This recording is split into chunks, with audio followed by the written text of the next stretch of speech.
ताज्या बातम्यांसाठी ABP माझाला subscribe करा आणि बेल आयकॉन प्रेस करा। बिहारच्या राजकारणातलं एक वजनदार नाव म्हणजे पप्पू यादव। एकेकाळी दहशतीच्या स्वरात पप्पू यादव हे नाव घेतलं जायचं, पण आता पप्पू यादव विकासाची भाषा करायला लागले आहेत। त्यांच्या जनअधिकार पार्टीने 150हून अधिक जागी उमेदवार दिले आहेत। जाणून घेऊयात पप्पू यादव यांच्याकडून बिहारचा नूर।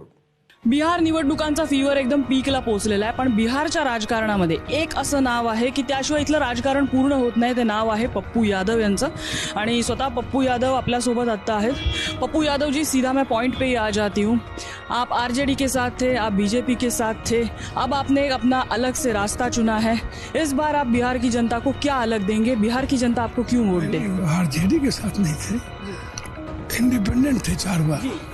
सदन में लोकसभा के भीतर मुद्दों पर आधारित रिश्ते रहे, तो मैं हमेशा इंडिपेंडेंट रहा। हमारी पार्टी लोजपा में चीफ सेक्रेटरी जनरल थे, हमारी पार्टी थी पर सपा, उसके पहले सपा के हम प्रदेश अध्यक्ष थे और 6 साल पुरानी पार्टी है ये।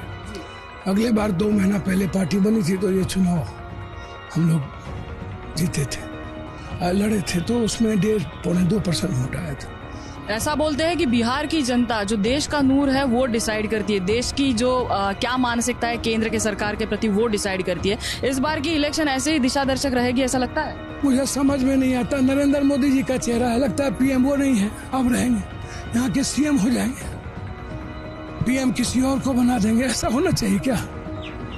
यहाँ कोई चेहरा ही नहीं है, बिहार में कोई चेहरा ही नहीं है, कांग्रेस के पास कोई चेहरा ही नहीं है, बीजेपी मोदी जी को चेहरा बना देती है। नीतीश कुमार जी का चेहरा गायब, नीतीश कुमार जी उसके पोस्टर से, नीतीश कुमार जी के पोस्टर से वो गायब। इतना युद्ध है, मल युद्ध है। ना गठबंधन बचा, गठबंधन पहले ही 3 निकल गए, फिर नया गठबंधन उन्होंने लॉलीपॉप दिखाया, एनडीए पहले ही चिराग जी निकल गए। तो अब ये लोग इमोशनल गैमलर बनते रहे, ब्लैकमेलर है, गैमलर है। और भोली भाली जनता बिहार की है, पैसे नहीं है, एजुकेशन का अभाव है, बाहर ज्यादा रहती है, जिसके कारण जात पात का जो जहर है वो पुरानी जो लोग हैं उसमें भरे रह जाते हैं, उससे निकल नहीं पाते हैं। लेकिन जो लड़कियां हैं, जो गरीब आदमी है, वो उससे निकले हैं। लेकिन अभाव में रहने के चलते जो पॉलिटिशियन, जो पैसे वाले माफिया लोग पैसे का गेम खेलते हैं, वो बड़ा प्रॉब्लम होता है। ये सबसे बड़ी दिक्कत होती है। चेतना का अभाव है बिहार में, ये थोड़ा प्रॉब्लम है। तो निश्चित रूप से आप समझिए कि बिहार चेंज की ओर है, करवट लेगा। बड़ी खिचड़ी परिस्थितियां दिख रही है। हंग असेंबली की ओर बड़े लेवल पर जा रहा है।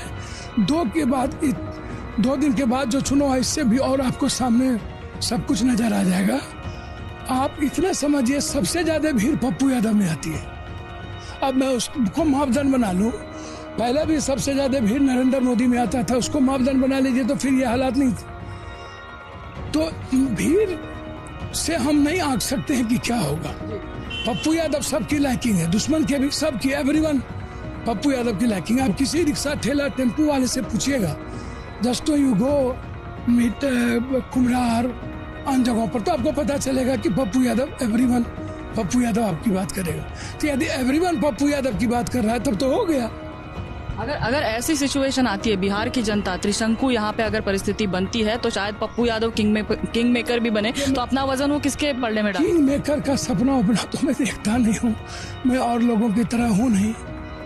हालात बनेंगे तो मेरा जो एजेंडा है 30 साल बनाम 3 साल, कि मैं बच्चों के लिए 8,000 रुपया इंटर के बाद fees, ultrasound, CT scan, MRI जो जांच है गरीबों के लिए फ्री, हार्ट कैंसर और ब्रेन ट्यूमर, किडनी का ट्रांसप्लांट जो होगा वो फ्री, जो चाइल्ड लेबर है उसको हम 18 साल तक लेबर नहीं कर, चाइल्ड लेबर का काम नहीं करने देंगे। उसके जब तक वो 18 साल होगा उसके परिवार को 4,000 रुपया मेरी तरफ से महीना मिलेगा। हर पंचायत में एक एम्बुलेंस की, जो सबसे ज्यादा जो गरीबी है हेल्थ के कारण बिहार और एजुकेशन के कारण, उस पर मेरा बिल्कुल फोकस्ड है कि हमको क्या क्या करना है। बेटियों के लिए क्या है, उनके जन्म लेते ही गरीबी के अंदर 50,000 1 लाख रुपया उसके अकाउंट में जमा कर दिया जाए। इस तरीके से 50% ये निजी क्षेत्रों में जाति के आधार पर, आबादी के आधार पर अब निजी क्षेत्रों में आते ही आरक्षण का है। सिपाही को आपने जबरदस्ती रिटर्न एग्जाम दे दिया, आते ही उसको कैंसिल करेंगे। वेतनमान नहीं होगा। जो आप एग्जामिनेशन के लिए सबसे ज़्यादा पैसा लेते हैं, आप फॉर्म ले लेते हैं, एग्जामिनेशन नहीं लेते हैं, तभी और उसको कम करेंगे। और आने वाला जो लोग होंगे ट्रेन के द्वारा, उसको गवर्नमेंट तय करेगी कि क्या करना चाहिए। तो ये सारी चीज़ें बहुत क्लियर है। पप्पू यादव जी, बहुत बहुत धन्यवाद हमसे बात करने के लिए. तर बिहारची जनता सुज्ञ आहे. देशाचा नूर, राज्याचा नूर आता बिहारची जनता ठरवणार आहे. काय निकाल येईल तो आपल्या हातात असेलच, मात्र तत्पूर्वी पप्पू यादव आपल्यासाठी होते. कॅमेरामन अनिल संगारेंसह नम्रता वागळे, एबीपी माझा, पटना, बिहार.